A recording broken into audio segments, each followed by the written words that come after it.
Hello and welcome to Shape the System, where we find and tell the stories that help people to rethink the way the world works. We interview people from all over the world who are helping to change our systems for the better. Shape the System is an independent podcast with support from KPMG High Growth Ventures, who help ambitious founders and their teams scale up for success. More about KPMG High Growth Ventures after the interview. We hope you enjoy this episode. Good evening and welcome everyone to Shape the System. I'm joined by Geert Hendrix this evening from Farmwall. Great to have you on the show. Just wanted to understand a little bit more about you and about Farmwall, everything you guys are working on. Let's start there. Yeah, good evening and thank you for having me on the podcast. That's absolutely great. My name is Geert Hendrix. I'm the founder and the CEO at Farmwall. I'm originally from Belgium, so I was a stereotypical Belgian beer salesman. That's how I made it across the oceans, the 7 oceans into Australia, and selling beer. And then a couple of years ago, about 3.5 years ago, I decided to go into a new venture, which turned out to become Farmwall. And Farmwall, where it is now, it's an agri-food-tech company that designs the technology, the tools, and the experiences to educate people about growing food in the city and to actually growing food in the city. So We're looking at new business models, new exciting opportunities on how we can integrate food into our day-to-day living. Got it. Okay, and there's a whole bunch of stuff I'm going to sort of drill into here because you used a bunch of words from experience to manufacturing, and I think I want to firstly start about this idea of food in cities. So we for the better part, think about our food coming from someplace other than where the majority of us live, which is cities. Let's just sort of drill into that a little bit. I want to understand how the food system today works and doesn't work with respect to food being available in and grown in cities. Food systems are extremely complex systems for starters, and extremely large systems so that you can't change from one on the other. Of course, there's our larger food system, which we all depend on in present day. So large scale agriculture and distribution systems that go through different processors and manufacturers into the supermarkets as we know today. Right. Just to kind of frame it simplistically, this food systems in the city, they're often very limited to people's backyards, to community gardens, to the actual processing of food and the crafting of different types of produce. Right. But then also in the city is predominantly the space where we consume our food through food we cook up at home and we enjoy in hospitality. So we come together around food in our cities and at home. So at this stage, the urban agricultural landscape is existing, but it's minimal in size compared to the traditional food systems. And is the thinking here that you can change that? You can actually, there should be a lot more food grown in cities. Is this part of it, or is it less that you're going to make a dent on the kind of traditional agricultural system, but the role of food grown in cities is something beyond simply, adding to the food supply? Yeah, it's absolutely beyond that. Like there's no ambition at all to try to replace the traditional food system. Right. It's more adding value to growing food from a different perspective, and actually allowing the growing of food to be part of our day-to-day lives, and adding value from a well-being perspective, from a community perspective, from a health and nutrition perspective, to knowing where our food comes from, and becoming more appreciative and aware about how food is grown, what it takes to grow food, having more respect and knowledge that goes back along the chain towards the farmers, and also like a better awareness for people about growing food. And actually, we're living in a world where the farming population is often above 40 or above 50. And urban agriculture can really help getting people back into the growing of food. but it also is a chance to educate about what is it that makes growing food sustainable and regenerative. Mm-hmm. How can we implement a mindset about growing food in the city that can make its way back into the country and actually help making our large-scale agricultural food systems more sustainable and more in line with nature, which is required if we're going to do this in the long. Yeah, so let me understand a little bit more about that, because I think that's a really interesting point. There's an idea here that there is we talk about, and I think you mentioned this on your website, about aquaponic principles, this idea that you have kind of closed systems, food that is, it's typically with a kind of a fish set up somewhere below it, and this kind of loop that has the food being grown, nourished by the fish and sort of, back up to the food again.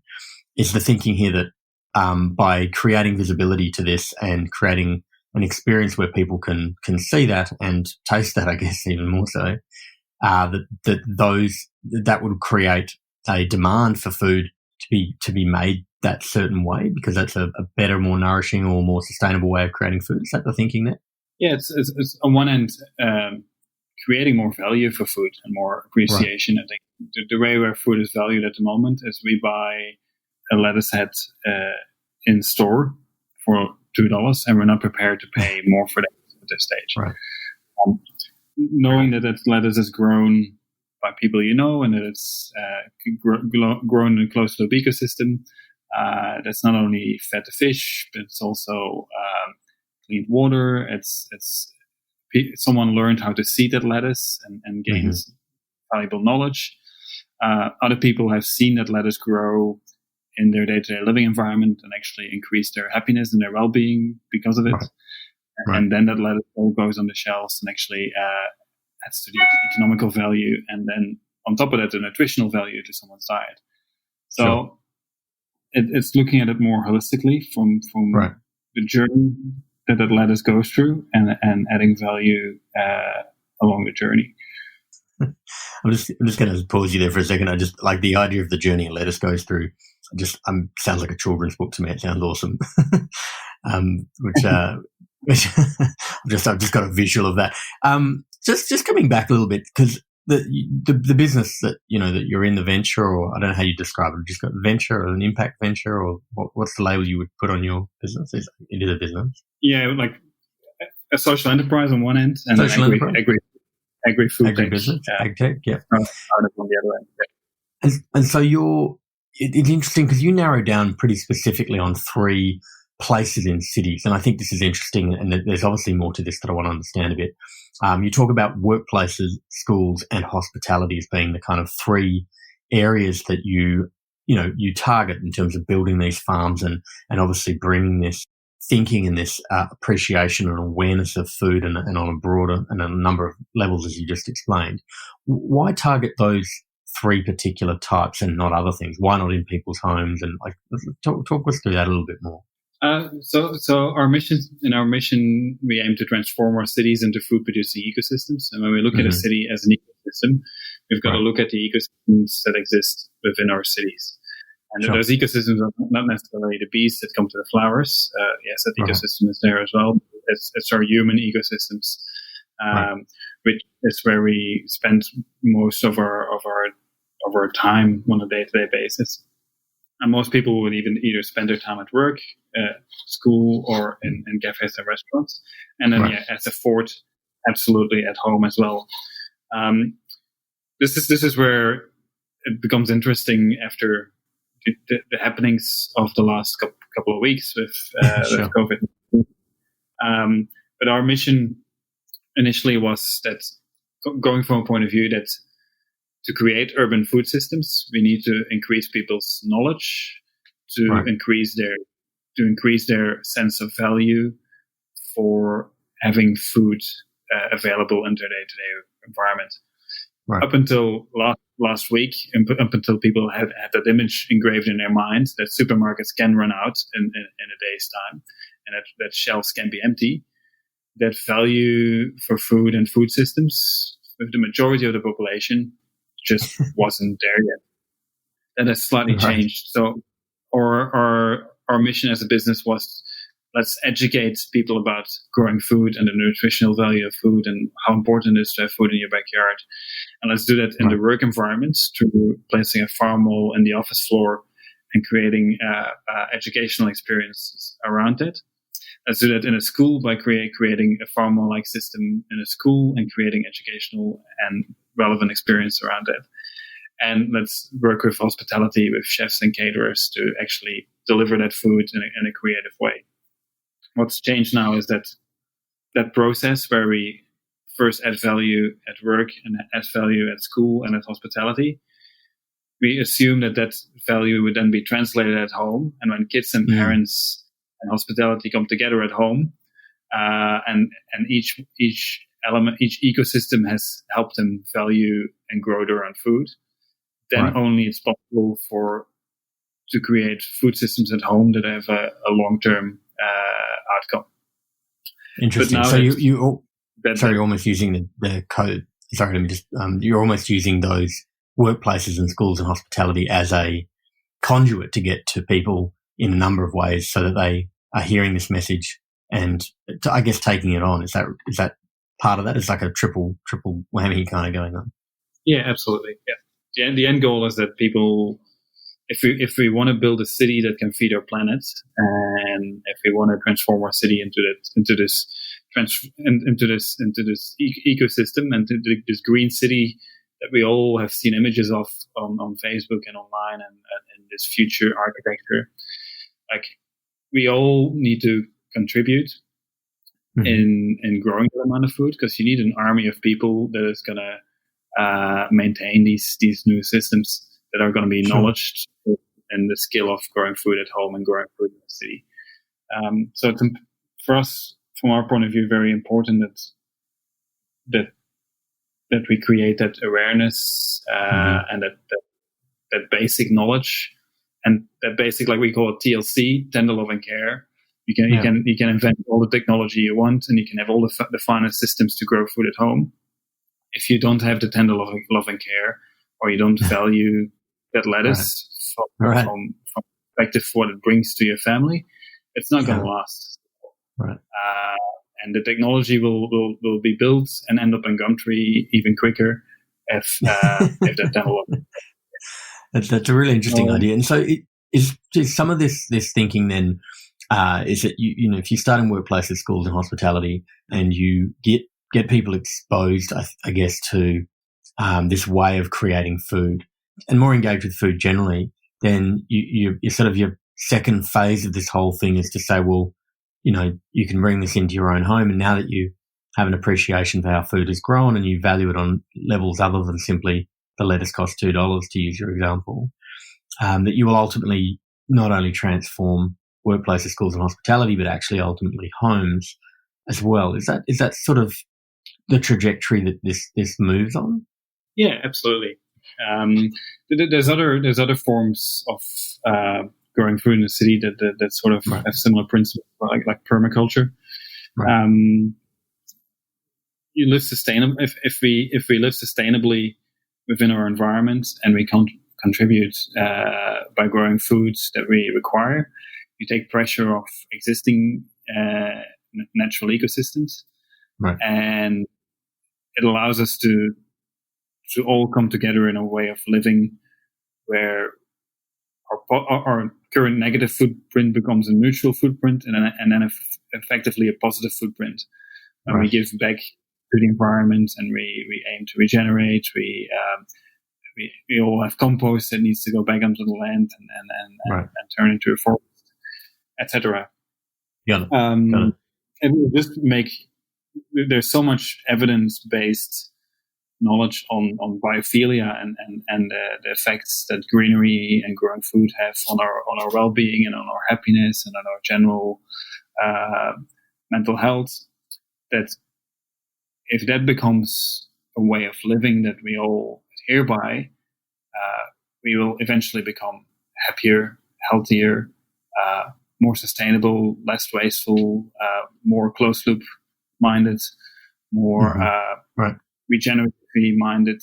And if we turn our cities into a way where we have this culture and this mindset and this paradigm, then climate change wouldn't be an issue in the future. Because there's definitely a lot of sort of connectivity here. I just want to come back on a couple of things, because there's something interesting about your model in the way that you get these into, I think, at least hospitality. I don't know if this is how it works in workplaces and schools, where you essentially offer the wall itself as a managed service, where you say, look, you can explain exactly how it works, but you say, if you want this thing, we will bring it into the workplace, for example, and effectively take care of it for you or set it up for you and check in. But how does that process work, and how does that live alongside the obligation, if you like, the requirement for someone in the workplace to engage with it and take care of it? I'd love to understand the dynamic of that part. Yeah, I think we sort of approached the infinite mindset from Simon Sinek in a way, right? Where we had a couple of choices when we started the company, and one choice was build a system that can grow a certain amount of food or microgreens in this scenario, and sell the system, sell it for right. $11,000, get all the early adapters in the hospitality scene excited, sell them a unit, and make a good profit margin, and off you go. Right. However, the reality is that chefs are extremely busy people. Hospitality venues run on low margins, so they're not skilled horticulturalists. So selling them a system to then being able to, or expecting them to look after it and it to look good was pretty much a given that it was going to fail within 3 to right. 6 months. Just not the greatest advertisement for what you're doing. No. So we've up until today we haven't sold a single Farmwall. Right. Because of that reason, that it takes a certain level of tender love and care and knowledge to look after a unit like that. There's food safety regulations. There's a certain amount of risks that come with growing your own food in a hydroponic and aquaponic way as well. Mm-hmm. So the best way for us is to really provide that peace of mind and that certainty that when they work with us with our service, their system will always look amazing. They will always look great. They're looked after. They will always have the amount of food that they've been expecting from the start. Mm-hmm. But it comes at a certain price. Yeah. Right. Well, because it's a service model, or it has been a service model in this way, it was also created lots of challenges, like to be able to scale that, to be able to grow that, and to have the impacts that it requires. But up until today, our service model has taken us from hospitality into corporates, and has proven a very high retention rate of satisfied customers. So the only thing is, can we do this in 100 restaurants from one week on the other? Not yet. The system isn't there yet. Can we educate people slowly on how to look after it, and then eventually sell them a unit so they know how to look after it? That's a possibility. Yeah, and that sounds like that's the pathway for you here, is to start by doing it, and then move to showing how to do it, and then ultimately providing support to enable you to do it yourself. And I think, I imagine, I think about the workplace I'm in day to day. There's 60 people in there. I'd say a third of them are, would already be engaged enough to want to be at least across this. But saying to them, by the way, that's now part of your job description, is to take care of this thing and be responsible for it, might elicit a different response in at least in a workplace. Probably no different in a school or hospitality, I would have thought. And interestingly, I think there's a model already for plants that come in that are not designed to be eaten and consumed, and obviously have a different level of resource requirement. But for there's plenty of offices, ours included, engage someone to bring plants in and have those effectively managed, so that you know that you've got the thing that you ultimately are solving for, which is greenery and the liveliness and the everything else that comes with having plants in an office. So that totally makes sense. I think though, if you sort of building from workplaces to school and hospitality, and using sort of a managed service model, it sounds to me though as well like it's not about necessarily putting one in every restaurant in Sydney or every restaurant in Australia. You almost, the job for them to do is to reach enough people for then people to change their attitudes and then want to do this themselves. Am I understanding that correctly, or is there a point where you have to get to have a real impact on individuals in their day-to-day life in terms of their awareness and their empathy here? Yeah, I think we're going to talk about challenges at some point in the conversation. Yeah, this would be one of them. Absolutely, it's like how do you really bring that message effectively without kind of cannibalizing your own business model as well, and how in an immature market towards that, how do we create the business models that are actually going to integrate food production in an efficient and effective way? Would you say being because when you talked about the plants though, you made the example specifically of a $2 lettuce and said we're not valuing the lettuce properly, and I think the insight there or the intuition there is that hey, people if they valued the lettuce differently would be happy to pay $3 or $4. In fact, I think a lettuce at the moment costs about $4.50, so that number's probably higher anyway. But people would be prepared to pay more for something that they valued on a number of levels. And it is, I guess, is the thinking here that if you have, if you're creating this environment where people are valuing it on a number of levels, then its job is not necessarily to try and be an efficient form of food production necessarily, but to play a role beyond simply being an efficient form of food production. Yeah, absolutely. But then eventually create enough food in the city to build some form of resilience, where if due to climate change or viruses or anything that can happen in the world, if the world comes into a stage where food systems collapse and supermarkets run dry, there's a stat that says if a city can grow 50% of the food and water requirements to keep its population alive, you can't have unrest or terrorism, or as long as there's food and water for a number for a number amount of people available in the city, you build a resilient food bowl and a resilient system that can manage itself through its crises. Got it. Okay, so there's a strength in decentralization that comes from ultimately moving this way, and I think what you're doing plays a role in people's awareness of that being a really good outcome for growing food in cities generally, and it helps to bring more of that into the city, but may also live alongside. There's kind of and I don't know any of the names of them. I think Aero Farms might be one, but they're kind of urban growing, but they're very dedicated. They're like having a small solar farm in the city to generate energy, and this is like a shipping container with food, and that feels like it's another part of the overall equation here. You can't just have that. You also need people connected to the fact that their food can be grown like that, and that's actually a great way to grow food if you're in a city. And we also need to create, funnily enough, distribution systems, because at the moment for all the food that's grown in the city, a large part of it is given away or is going to also harvest and the likes, because there's no actual consistent distribution system for food grown in the city. So it's one of the things we struggled with hospitality for a long time. They're so habitual in ordering food from existing suppliers that even when they have it in the form and the shape that they wanted at the time that they wanted. Right.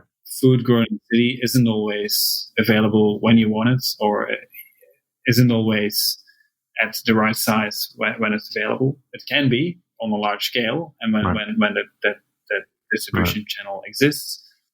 But often, where do you take your food from that you grow in the city? It comes at a high cost, especially when you look at aero farms.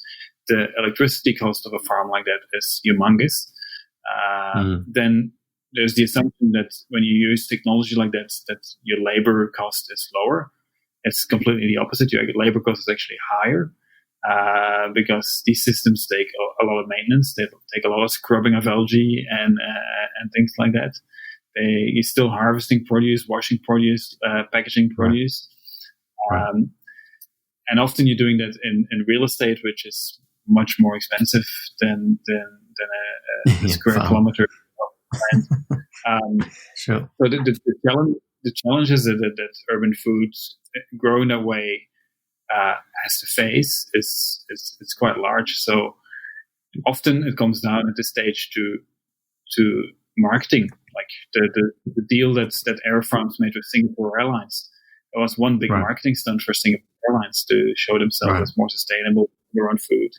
And that's where the added value came in, where the added value, where Singapore Airlines was prepared to pay more for a lettuce from the land than the lettuce grown in the city.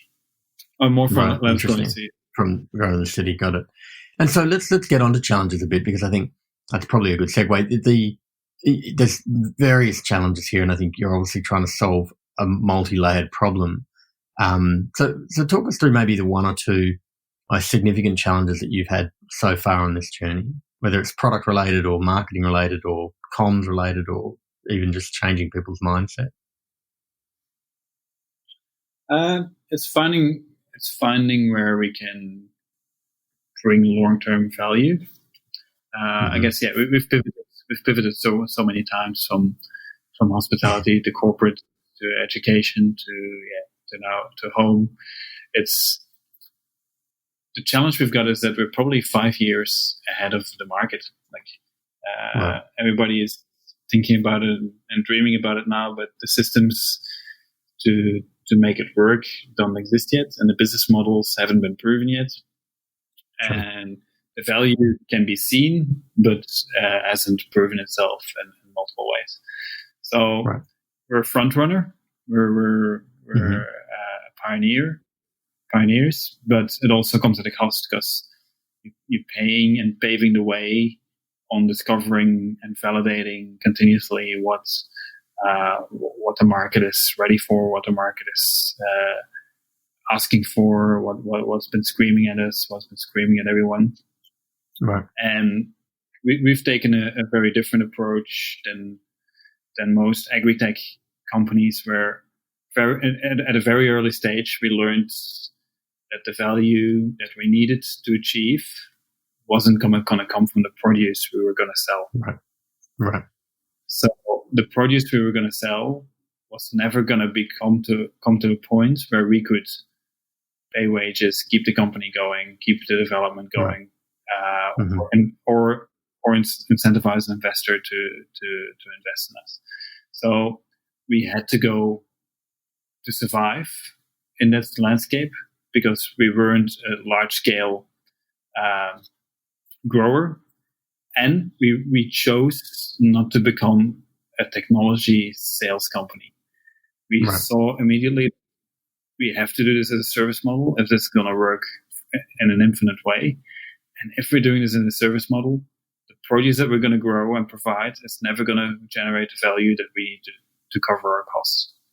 Right. And that kind of pushed us out of the comfort zone a fair bit, and with a whole lot of different results than you would expect most of the other agri-tech businesses to stumble upon.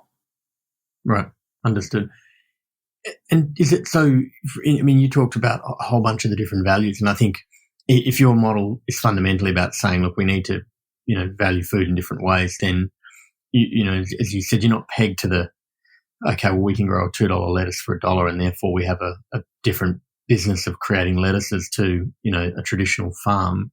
The people who are installing a Farmwall are not getting it for that reason. Now, I do notice that there's a bunch of collateral that you talk about, the quality of the microgreens and the nutritional value of these. So give me the 2 or 3 motivations that someone has, whether it's a workplace or a school or hospitality has in the first place for deciding we're going to install one of these walls, and how they, I guess, not how they write the business case, but how do they think about it internally from their end? I'm going to ask you, before I answer the question, I'm going to ask you a question Sure. first. If I would say that if the value of a kilogram of lettuce could be $300 rather than $3 at the supermarket, would you believe me? Would I believe that a lettuce could be worth $300? Yeah. You'd have to break it down for me. It's a great question. Yeah. I'm normally not stuck for an answer, but I'm not quite sure how to answer that. Yeah. The answer is yes.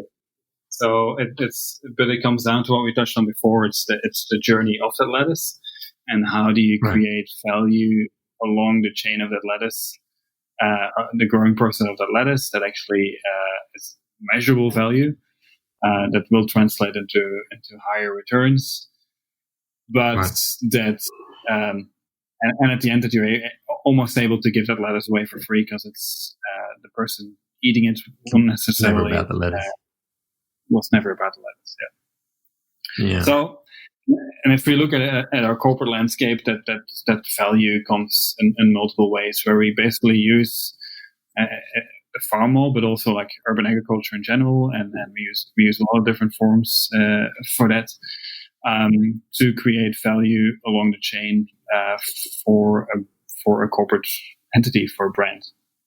So what they're interested in, and this is a $50 billion market with a 7% growth rate, is corporate well-being. And corporate well-being and sustainability has been one of has been pointed out by CEOs all over the world as one of their key focus points.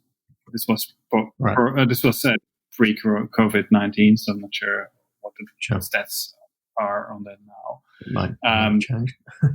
But it was a $50 billion market with a 7% growth rate, with CEOs globally pointing out that well-being and sustainability was their key priority for the next couple of years. So we're also living in a world where the Greta Thunbergs are going around, and where the Generation Z, which is the new top talent that all the large corporates all over the world are trying to attract, they want purpose, they want sustainability, they want environmental and social impacts, basically. They no longer want to do a job for money. Money is no longer the currency they're interested in. It is to a certain degree, don't get me wrong. But what they're more interested in than buying their own house, because they've already given up on that, is they want to be part of something.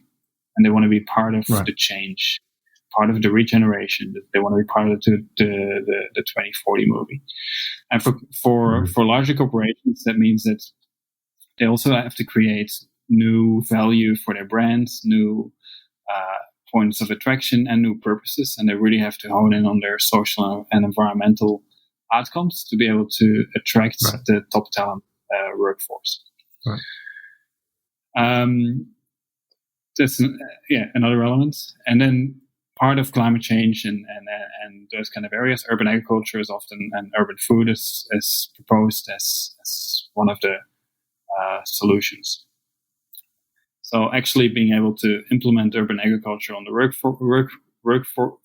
on the work floor through using technology, tools, and experience in the form of farm walls, wicking beds, indoor growing systems, or like rooftops, we can actually add value for the brand equity, for HR, for marketing, for PR, for the property value of the building. So we can collaborate with the building owner, the building manager, and the tenants to the employee, and create value all across the chain by implementing urban agriculture, like infrastructure and experiences that are going to educate people about growing their own food. Educate people about growing their own food, not necessarily at work. They learn it at work, but also where they're going to implement it is at home. So, and that's where we can then take it to the next step, create the tools and experiences to educate or to continue with people at home to grow their own food in their backyards. If the employer incentivizes their people to grow food in their backyards, they kind of lowering their emissions in some kind of way. So it becomes a tool to go into the Green Star ratings, into the REL ratings. So there's a chain reaction almost of value that can be created from this when it's brought in the right way. So that one lettuce that greened up the building, that got PR, that got the marketing assistants happy, that attracted this new top talent that just graduated from Melbourne Uni, that learned that person how to grow a lettuce and how to look after it, and he's now growing lettuce at home.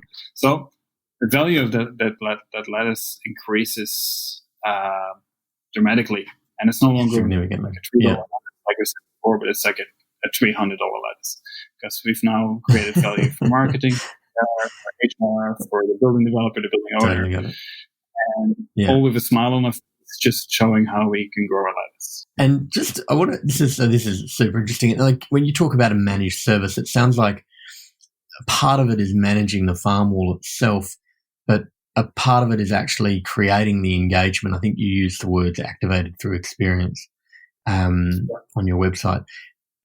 Part of it is actually saying we're going to come in once a week or however often it is, and not only check your aquaponic principles are working okay, but actually, talk to people about it and get people to understand how it works, and to transfer knowledge and to inspire people to go and build their own one at home, or to get one from somewhere else or from you guys or whatever that is.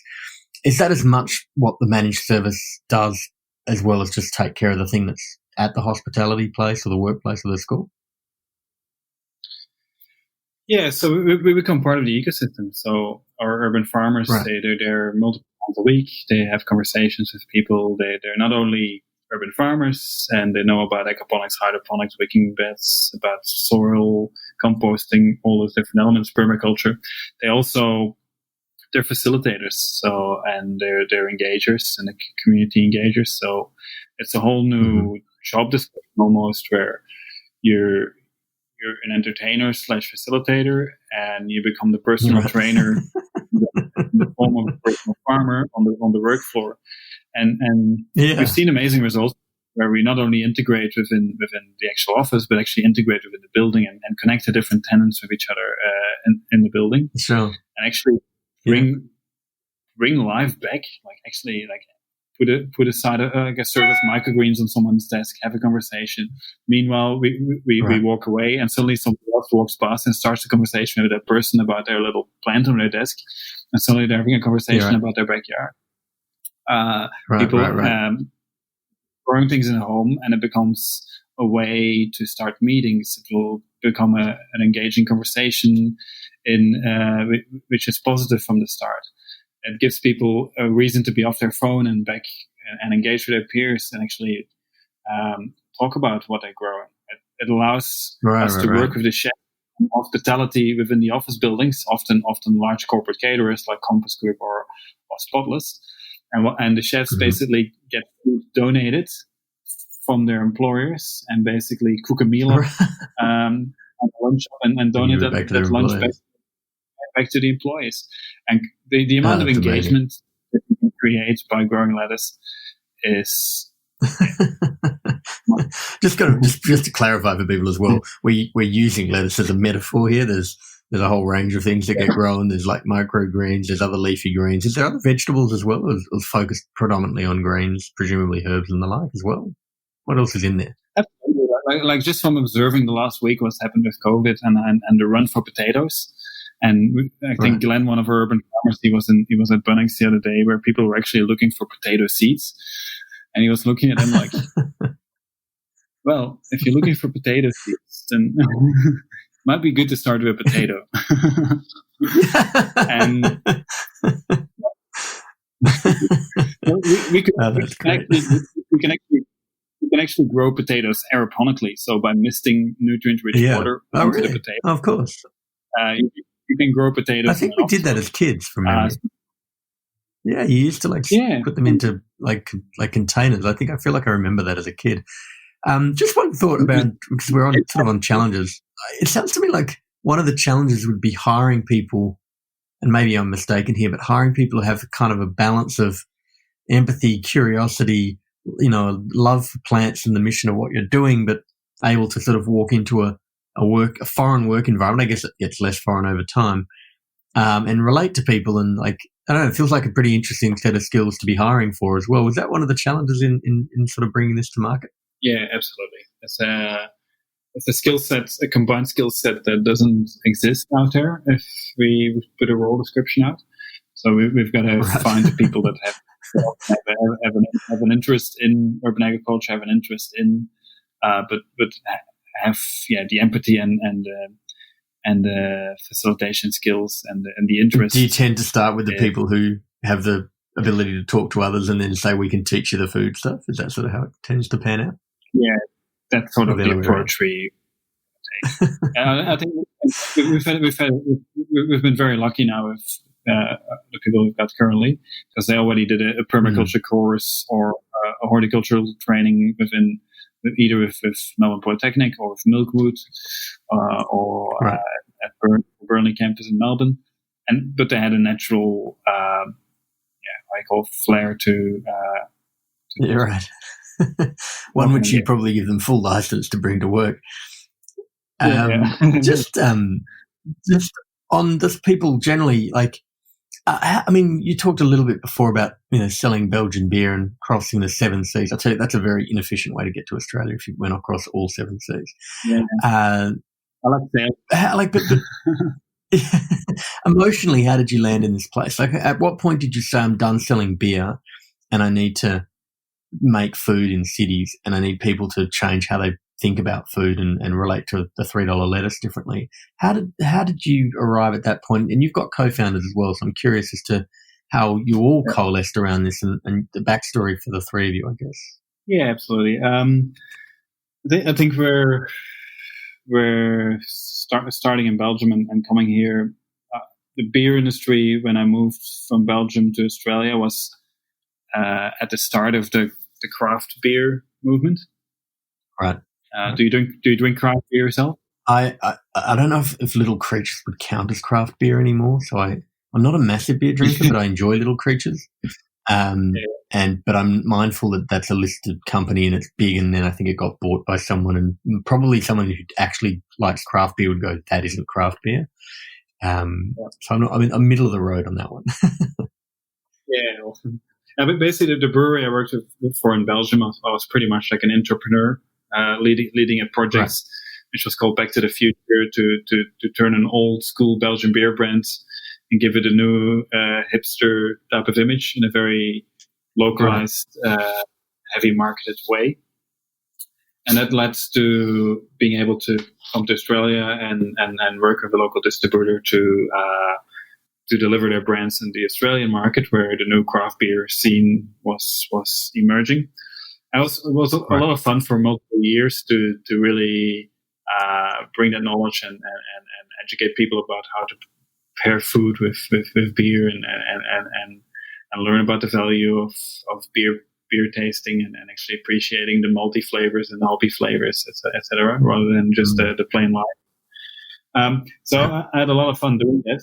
What happened in those 5-6 years is that the market also grew very rapidly. So we went from like 150 to 200 new breweries came into Victoria, and the company I was working with was alone, and then the company I was working with was a distribution company. So there was they brought in different craft breweries from all over the world, and we were then distributing them basically within Australia. So I think what got to me was the large amounts of stakeholders that I had to manage. So always sell more with no budgets, with less. And then the market becoming more and more competitive. And I've always been in sales. I've always been a relationship builder and not a hard seller. And I think where it ended was like a market where you have to where all the taps were rotating, and it was continuously every week fighting for taps and to build that volume. And that's great if you can do it for one brewery, but I was doing that for 20 breweries at a time. So it just kind of came to a point, probably beginning of 2016, where it just came to a burnout. I hadn't smoked for years, picked up a pack of cigarette again, and just went took that first cigarette and kind of smoked it halfway. When something's got to change. So we're like, something's off. Yeah, totally. What an interesting moment. As soon as I picked up the figure, I knew I had to change industries. I wasn't expecting that to go there, by the way.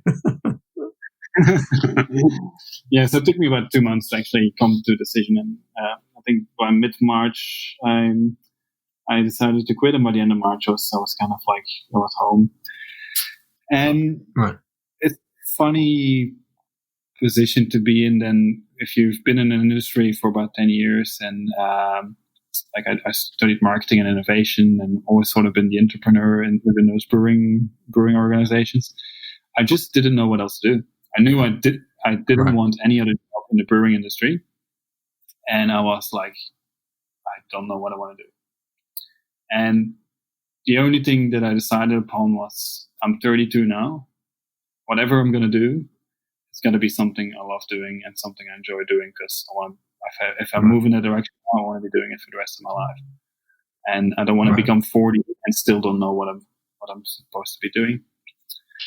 Right. And yeah, that sort of led me on a pathway, and reading a book from Ken Robinson, Finding Your Element, is like really paying attention to your bliss, your states of bliss, and what you're attracted to, and the state of flow that we naturally have from early childhood.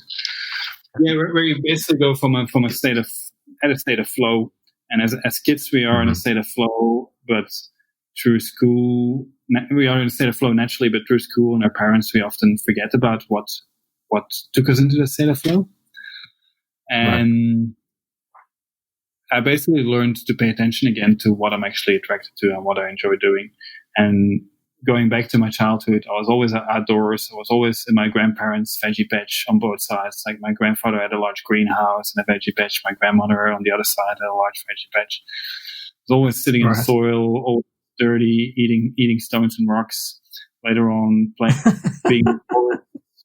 building fortresses with scrap from a car cemetery or across the road.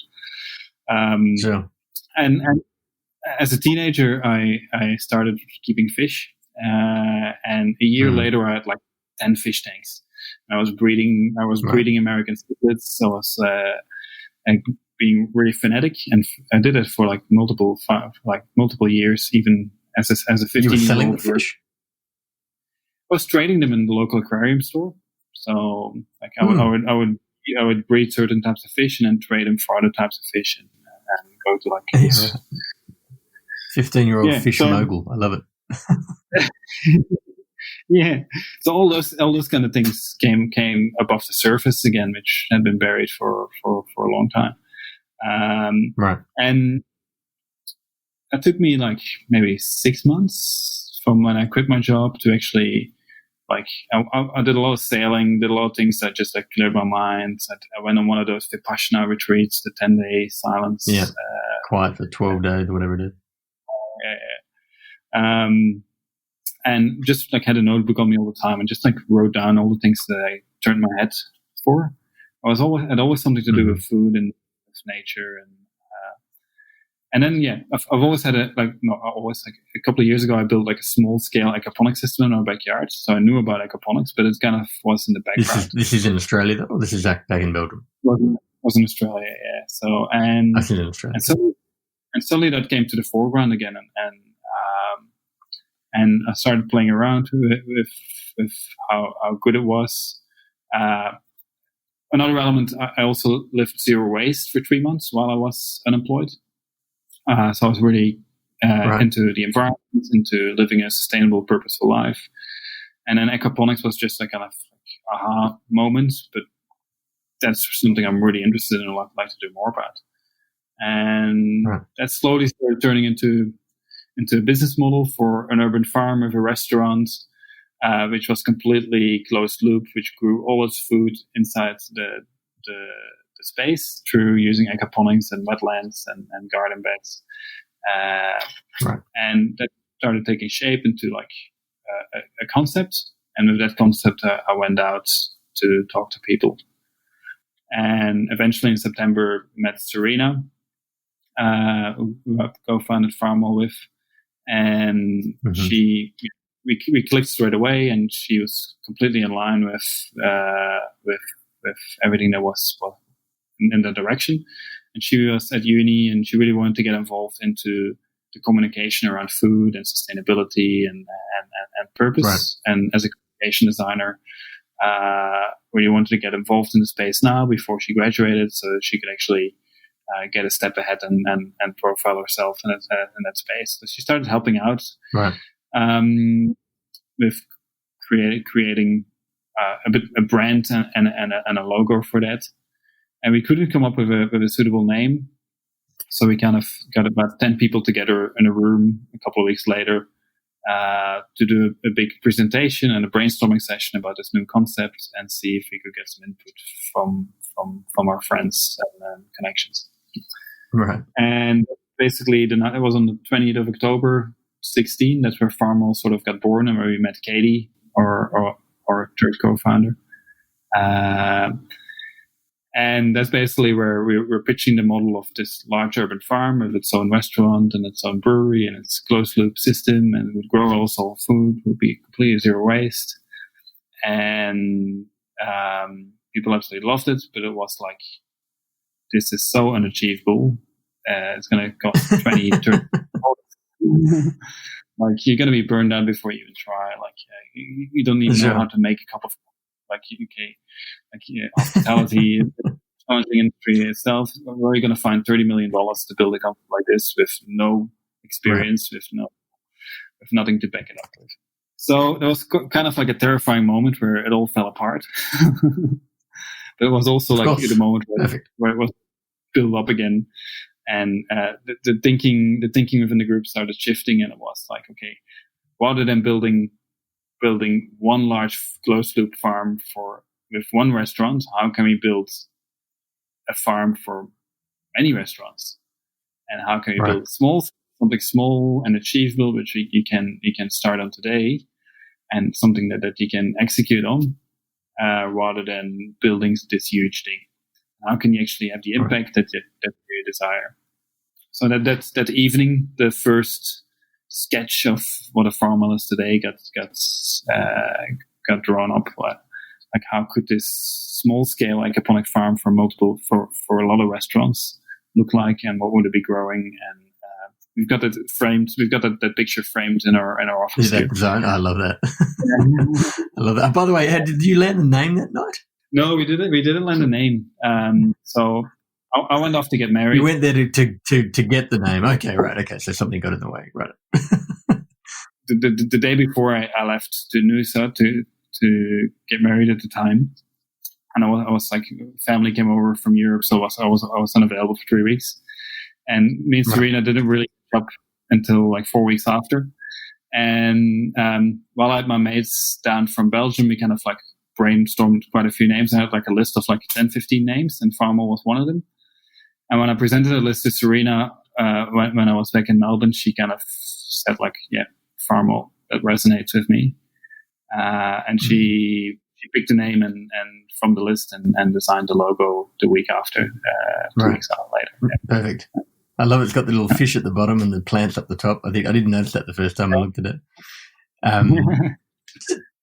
Just on because you talked a little bit about your background growing up and being exposed to just having a mind for sustainability and zero waste, and like you're incredible. You're obviously absolutely in your bliss, to use your words and Ken Robinson's words. But yeah, well, I mean, what are the other that kind of things you think about? What are the big challenges where you're like, look, I don't have the bandwidth to try and do this one as well because I'm so focused on the role urban farming plays in connecting us back to food and having a higher empathy and a whole bunch of other value that comes from the lettuce we've been talking about for the last half an hour. But what are the other problems that you think about? Like, who are the other people who you get energy from and go, oh, I love what they're doing and I love that problem space and I'm fascinated by that even if I'm not working in?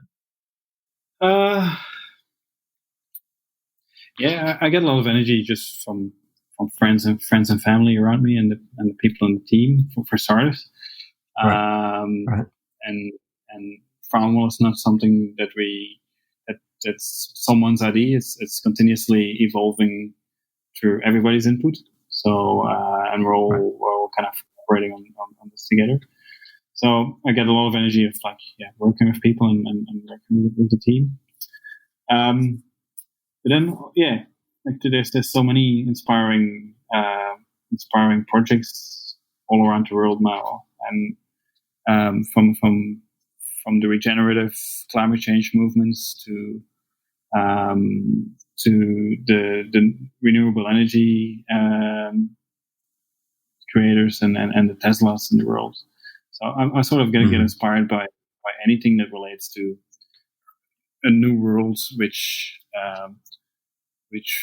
paints a picture where we're going to be able to live forever and infinite on this planet. And there's lots of initiatives out there that going in that direction. Without being very specific. Totally fine.